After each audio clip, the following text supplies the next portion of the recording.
শয়তান দেখতেছে এই গভীর রাত্রি 12টার সময় শাবানের মাসের আজকের এই রাত্রিতে আল্লাহ ওই বান্দাগুলি যেইভাবে বসে আছে ফজর পর্যন্ত যদি সেইভাবে বসে থাকে আর বিগত জীবনের গুনাহ কথা যদি স্মরণ করতে থাকে, আল্লাহর হাবিবের ওয়ারিসদের ওলামায়ে কেরামদের আলোচনা শুনে শুনে দিল নরম করে দিয়ে যদি বিগত জীবনের গুনাহ স্মরণ করে অনুতপ্ত হয়ে যায় আর আল্লাহর কাছে যদি ওয়াদা দিয়ে দেয়, আয় আল্লাহ যা করেছি ভুল করেছি জীবনে আমি আর করব আল্লাহ, আমি ভুল করেছি স্বীকার করতেছি, ওয়াদা দিতেছি আমি আর জীবনে করব না। আগামী কালে রাস্তার রাত্রে ফজর থেকে আমি নামাজ পড়া শুরু করে দিব। এই ওয়াদা দিয়ে আল্লাহর দরবারে যদি হাত তুলে দেয় আর যদি চোখের পানি যদি ছেড়ে দেয়, আমার আল্লাহ রাব্বুল আলামিন সঙ্গে সঙ্গে তার সেই বান্দা বান্দির আমল আমার জীবনের গুনাহগুলি মাফ করে দেয়। আর জোরে বলেন সুবহানাল্লাহ। আমাদের গুনাহ মাফ হইলে শয়তানের লাভ না লস। শয়তান দেখে সারা বছরে যা করাই না, কত কষ্ট করে করাই না, কত কষ্ট করে যে 12টায় হোটেলের পিছনে রুমে ঢুকাইয়া মদ হওয়াই না, আসে না নাই? চুরি করাইলাম, জেনা করাইলাম, মিথ্যা কথা বলাইলাম, যা করাইলাম, দেখতেছি যদি বসে থাকে তাহলে তো আমার সারা বছরের পরিশ্রম বেকার হয়ে যাবে। এই মানুষ যখন কোন ভালো কাজে নিয়ত করে নেই, সঙ্গে সঙ্গে পিছনে লেগে যায় যে তার নাম হলো। এর জন্য দেখবেন শয়তান চেষ্টা করে ঘর থেকে যখন বাইর হয় অশ্বাসা দেওয়া শুরু করে, এরপরে একেবারে প্যান্ডেলের কিনারা পর্যন্ত এসে যায়, আসে না নাই? সারা রাত্রি প্যান্ডেলের বাইরে ঘোরাঘুরি দেয়, একবার ভেতরে ঢুকতে পারে না, এমন কপাল পড়ে, আসে না নাই? বাইরে আছে কে? আওয়াজ করে বলেন কে? শয়তান। এর জন্য অনেক সময় দেখবেন অনেকটা আছে ভিতরে ঢুকতে চায়, সামনে উঠে দেয় এক কদম, পিছনে দিয়ে যায় আর 3 কদম, আসে না নাই? পিছনে ধরে টানে দেয়। আওয়াজ করে বলেন কে? অনেকটা এমনও আছে, আমি দেখলাম তো প্যান্ডেলের কিনারা পর্যন্ত এসে গেছে কিন্তু মাথায় টুপিটা নাই। নাউজুবিল্লাহ বললেন না? আসে না নাই? খুলাইছে কে? কে খুলাইছে? শয়তান দেখে যদি একটা রায় মাথায় টুপিটা দিয়ে দেয় আমার রাসূলের সুন্নাত, ওই আপনারা আমরা মাথায় যেটা দিয়েছি এটা কার সুন্নাত? কার সুন্নাত? দেখে যদি এটা দিয়ে দেয় তাহলে আল্লাহর রহমত নাযিল হবে। সুবহানাল্লাহ বলেন। কি নাযিল হবে? আল্লাহর রহমত নাযিল হবে। শয়তান সেটা বরদাস্ত করতে পারে না, এর জন্য কোন সময় দেখবেন মাথার টুপিটা পর্যন্ত নাই খোলাইয়া দিছে। এরপরে দেখবেন প্যান্ডেলের ভিতরে ঢুকতে পারে না, সারা রাত্রি বাইরে বাইরে ঘুরে পাঠাইয়া দেয়। এর থেকে বাঁচার ঔষধ আল্লাহর কালাম কোরআনুল কারীমের মধ্যে আছে না নাই? এমন এক কিতাব আল্লাহ পাক দিয়েছে যে কিতাবের মধ্যে দুনিয়ার এমন কোন রোগ নাই যে রোগের ঔষধ আল্লাহ দেন নাই। বলে সুবহানাল্লাহ। দুনিয়ার সমস্ত রোগের ঔষধ আমার আল্লাহ রাব্বুল আলামিন তার কালাম কোরআনুল কারীমের মধ্যে আল্লাহ দিয়েছেন। এর জন্য আল্লাহ বলেন فَإِذَا قَرَأْتَ الْقُرْآنَ فَاسْتَعِذْ بِاللَّهِ مِنَ الشَّيْطَانِ الرَّجِيمِ। বলে আল্লাহু আকবার। একটু আলাদা পাইয়া সুন্নাত করাই দিই, পিছনের রাজালা তাদের কাছে জায়গাটা দিই না। আপনার অন্য ভাই আপনি জায়গা দেন, আমি রাখতেছি, আপনাদের দেখা দরকার নাই। সামনে খালি জায়গাটা পুরা করে দিই, অন্য ভাইকে বসার জায়গা দেন, আল্লাহ আপনাকে জান্নাতে বসার জায়গা দিবে। বল আলহামদুলিল্লাহ। এই শয়তানের ওয়াসওয়াসা থেকে বাঁচার জন্য আল্লাহ পাক তার কালাম কোরআনুল কারীমে আমাদেরকে শিখিয়ে দিয়েছেন। তোমরা যখন আল্লাহর কালাম তেলাওয়াত করো, আল্লাহর কালামের আলোচনা করো, আল্লাহর কালামকে লিখতে যাও, মজদুদ লানত কত শয়তানের ওয়াসওয়াসা থেকে পানা চেয়ে নিও আল্লাহর কাছে। আমরা মজদুদ শয়তানের ওয়াসওয়াসা থেকে পানা চাইব কার কাছে? আরো জোরে বলেন কার কাছে? সকল প্রকারের সাহিত্য চাওয়ার জায়গা কোনটা? তৎসঙ্গে আমার সঙ্গে সকলে জবান মিলিয়ে একবার পড়ুন, আউযু বিল্লাহি মিনাশ শাইতানির রাজীম। আল্লাহু আকবার। শয়তান এবং ওয়াসওয়াসা দিতে পারবো? পারবে না? পারবো। তার কারণ হলো রমজানের মাস যখন আসে, রমজানের চাঁদ উদিত হওয়া মাত্র আল্লাহ সুবহানাহু ওয়া তাআলা সমস্ত বনি শয়তানকে জাহান্নামের আগুনের তৈরি নম্বর দিয়ে আল্লাহ বেঁধে নেন। সুবহানাল্লাহ। এই মাস কেমন দূরে? কয় মাস বাকি? আর কয় মাস বাকি জানা নাই? এই খবর রাখেন না? মাত্র 1 মাস। বলো সুবহানাল্লাহ। খুশি হয়েছে না নারাজ? সব খুশি? বলেন আলহামদুলিল্লাহ। অনেক আছে ভগবান পাওয়া মাত্র মনে মনে হয় আল্লাহ মুসিবত পেতে পারে কিনা নাই আসে না নাই? তারা মহিনী দাবি করতে পারে না, মুনাফিক। কি তৎসঙ্গে সঙ্গে সঙ্গে আল্লাহ রাব্বুল আলামিন জাহান্নামের দোজখের সব দরজা বন্ধ করে দেয়। সুবহানাল্লাহ। জান্নাতের সমস্ত দরজা আল্লাহ খুলে দেয়। যে মাসের চন্দ্র উদিত হওয়া মাত্র সেই মাসের নাম হলো রমজানের মাস। সুবহানাল্লাহ। শয়তানকে আল্লাহ বেঁধে দিল, দোজখের দরজা বন্ধ করে দিল, জান্নাতের সব দরজা খুলে দিল। এরপর এই রমজান মাসে আল্লাহর নাফরমানির কাজ করার মানুষ থাকেনি না? এই রমজানে নামাজ পড়ে না, আছে না নাই? মদ খায়, আছে না নাই? জেনা করে, আছে না নাই? মিথ্যা কথা বলে, আছে না নাই? তাহলে কারণ হলো শয়তান তো নাই, জাহান্নামের দরজা বন্ধ হয়ে গেল। এরপর কেমন কাজগুলি করে, তার কারণ হলো 11টা মাস যে শয়তান তারে সেলাইন দিয়েছে। এই সেলাইনের ঔষধের রিঅ্যাকশনে আরো 1 মাস চলে যায়, আছে না নাই? 11 মাস যারা মুরিদ বানিয়ে ঘুরেছি, এই 11 মাসের দেওয়া সেলাইনের ঔষধে আরো 1 মাস শয়তান না থাকলে, হুজুরের দাদা বন্ধ হয়ে গেলেও অ্যাকশনে কাজ চলেনি না। এর কারণে অগণিত আল্লাহর বান্দারা নামে আসে তথাকথিত নামদারি মুসলমান রমজান আসলে পরে এরপরও দেখা যায় আল্লাহর নাফরমানি করে। আল্লাহ যাকে হেদায়েত করেন সবাই বলেন আল্লাহুম্মা আমিন। এর কারণে আপনি যতই তাকে আউযু বিল্লাহি মিনাশ শাইতানির রাজীম পড়ান, তাড়াতাড়ি শয়তানের ওয়াসওয়াসা থেকে মুক্ত করে ফেলতে আপনি ঢুকাইতে পারবে। তার কারণ হলো 11 মাস থেকে ইনজেকশন দিতেছে। কি দিতেছে? আল্লাহ হেদায়েত করেন সবাই বলেন আল্লাহুম্মা আমিন।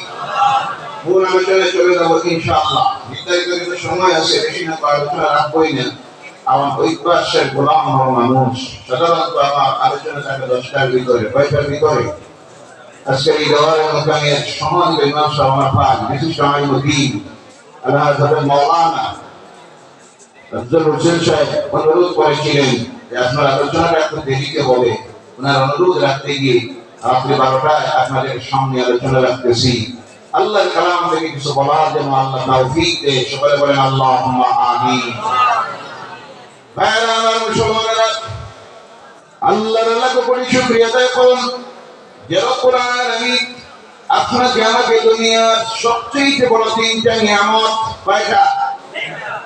3টা নিয়ামত আল্লাহ পাক আপনাকে আমাকে দান করেছেন, যেটা আমরা গ্রহণ করতে পেরেছি। পৃথিবীর অগণিত মানুষ, লক্ষ কোটি মিলিয়ন মিলিয়ন মানুষ যখন এই পৃথিবীতে পথহারা গুমরাহির রাস্তায় চলে গেছে, শিরকিয়তের মধ্যে লিপ্ত, নিফাকের মধ্যে লিপ্ত, কুফরিয়তের মধ্যে লিপ্ত, সিরাতে মুস্তাকিমের রাস্তা থেকে দূরে সরে জাহান্নামের রাস্তায় চলে গেছে।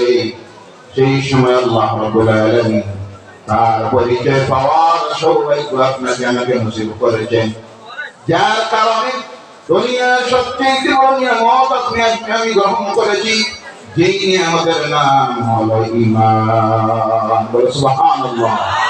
কোনটা? জোরে বলেন কোনটা? আমরা পড়েছি, আমার সঙ্গে জবানে মিলিয়ে পড়ুন, লা ইলাহা ইল্লাল্লাহু মুহাম্মাদুর রাসূলুল্লাহ সাল্লাল্লাহু আলাইহি ওয়াসাল্লাম। আশহাদু আল্লা ইলাহা ইল্লাল্লাহু ওয়াহদাহু লা শারীকা লাহু وأشهد أن محمدا عبده ورسوله। এই যখন বিশ্বাস করে অন্তর দিয়ে আর জবান দিয়ে উচ্চারণ করে ইসলামের পরিভাষায় যে জিনিসটা তৈরি হয় মানুষের হৃদয়ে, তার নাম হলো ঈমান। তার নাম আমাদের আছে না নাই? সবাই তো আল্লাহ নিষেধ করেছেন। আমরা জন্মগতভাবে মাতৃগর্ভ থেকে জন্ম নেওয়ার পর যখনই জবান খুলেছে সেই রবের নাম নিয়েছি, তারপরে বিশ্বাস স্থাপন করে ঈমানদার হয়েছি। সুবহানাল্লাহ। এক নম্বরে নিয়ামত। কয় নম্বর? 2 নম্বরে নিয়ামত আল্লাহ পাক আমাদেরকে নসিব করেছেন দুনিয়ার সর্বশ্রেষ্ঠ নবী, আখিরি জামানার নবী, নূরের নবী, নবীর উম্মত হওয়ার জন্য অগণিত আল্লাহর নবী আল্লাহর কাছে দোয়া করেছিলেন। আমরা কোনো দোয়া করতেই হয় নাই, শরীরের রক্ত ঝরাইতে হয় নাই, আল্লাহ রাসূলের সাহাবীরা ঈমান থেকে রক্ত ঝরাতে হয়েছে, গর্ভনা দিতে হয়েছে, জন্মভূমি ত্যাগ করতে হয়েছে, সারা জীবনের উপার্জিত সম্পদ হারাইতে হয়েছে। আমরা এমন কিছু করতে হয় নাই, বিনা পরিশ্রমে আল্লাহ রাব্বুল আলামিন দুনিয়ার সর্বশ্রেষ্ঠ নবী, আখিরি জামানার নবী, নূরের নবী মুহাম্মদুর রাসূলুল্লাহ সাল্লাল্লাহু আলাইহি ওয়াসাল্লামের উম্মত হওয়ার সৌভাগ্য নসিব করেছেন। বলেন সুবহানাল্লাহ। 2 নম্বরের নিয়ামত। কয় নম্বর? 3 নম্বরে আল্লাহর পক্ষ থেকে বিশ্ব মানুষের জন্য যে নিয়ামত দেওয়া হয়েছে, শুধু আমাদের জন্য নয়, গোটা পৃথিবীর মানুষের জন্য আল্লাহর পক্ষ থেকে যে নিয়ামত এসেছে, বিশ্ব মানুষের জন্য কমপ্লিট একটা জীবন ব্যবস্থা। দুনিয়ার যা কিছুর প্রয়োজন সব আল্লাহ দিয়ে, দুনিয়ার যত সমস্যা আছে তার সমাধান দিয়ে, দুনিয়ায় মানুষ যত রোগে রোগগ্রস্ত হবে, আক্রান্ত হবে, সব কিছুর ঔষধ দিয়ে পৃথিবীর সৃষ্টি থেকে শুরু করে শেষ অবধি মহাপ্রলয়ের পর কিয়ামত, হাসর, মিজান, পুলসিরাত, জান্নাত, জাহান্নাম সব কিছুর আলোচনা করে আল্লাহ এমন একটা কিতাব দিয়েছেন, এই কিতাবের নাম হলো কোরআনুল কারীম। বলো সুবহানাল্লাহ। সেই কিতাবকে আমরা পেয়েছি। সুবহানাল্লাহ বলেন না?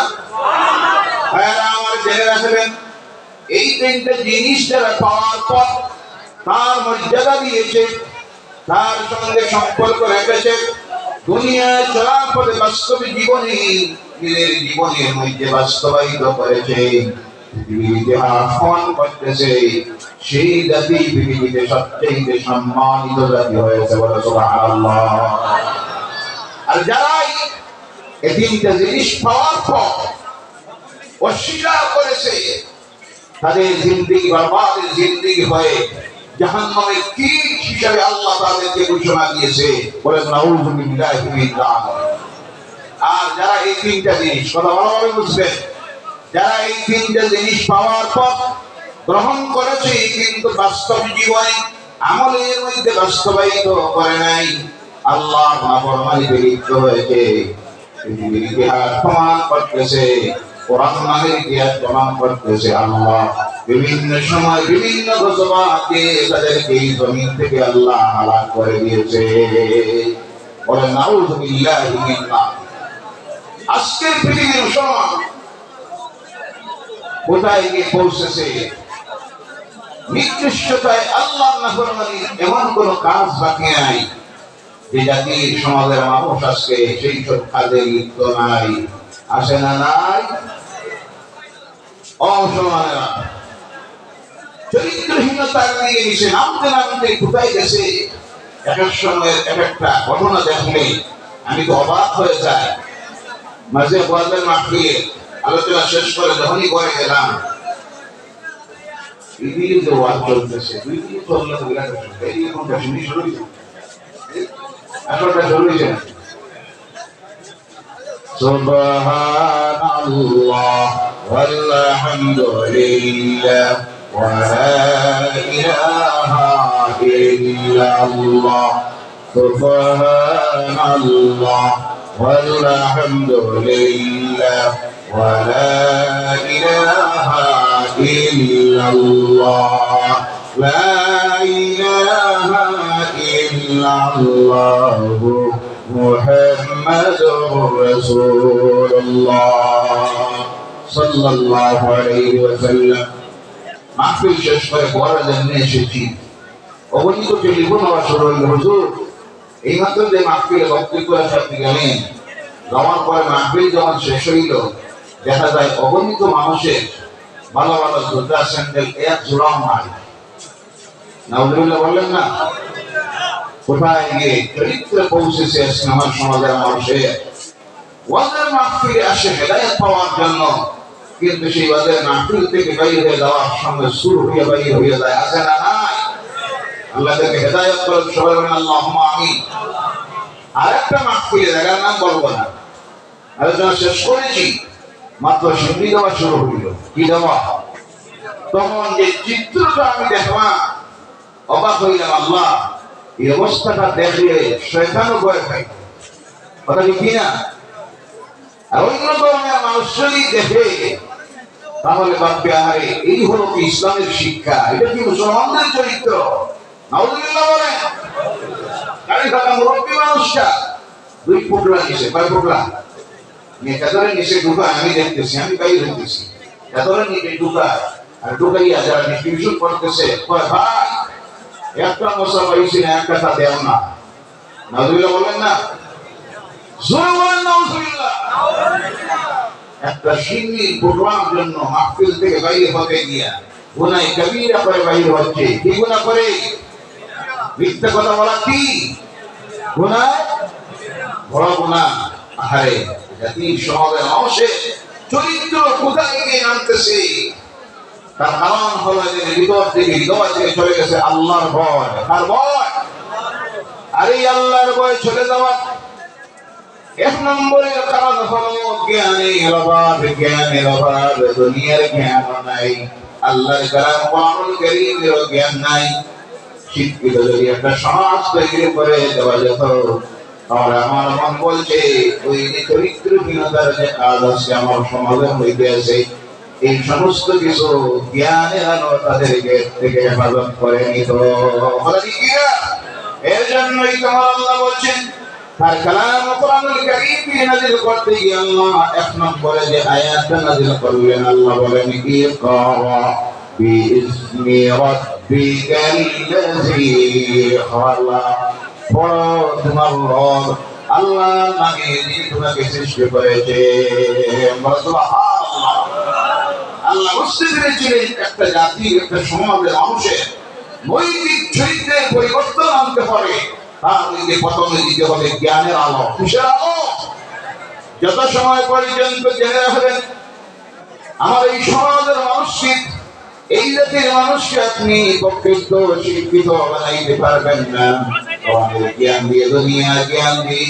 কত সময় পর্যন্ত আপনি যতই বাস করুন, সারা রাত্রি আলোচনা করুন, প্রতিদিন আলোচনা করুন, এদের নৈতিক চরিত্রে পরিবর্তন আনা যাবে?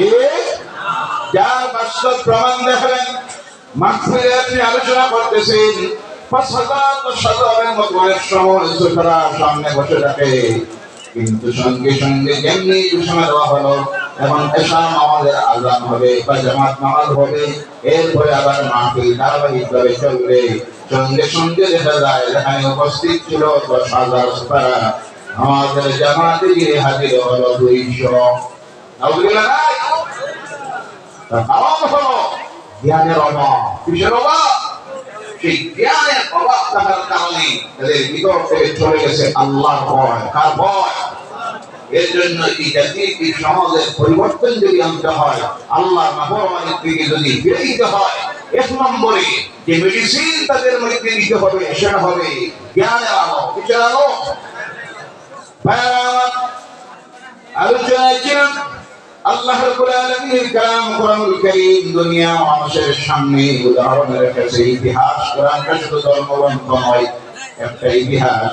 সেই ইতিহাসের মধ্যে আল্লাহ প্রমাণ করে দিয়েছেন যারা আল্লাহ বিশ্বাস করে নাই অথবা বিশ্বাস করেছে, আল্লাহ নবীদের প্রদর্শিত পথ ছেড়ে দিয়েছে, আল্লাহ দেওয়া কিতাবকে অমান্য করেছে, আল্লাহ পাক পৃথিবীকে তাদেরকে বিভিন্ন মতবাদ দিয়ে ধ্বংস করে দিয়েছে।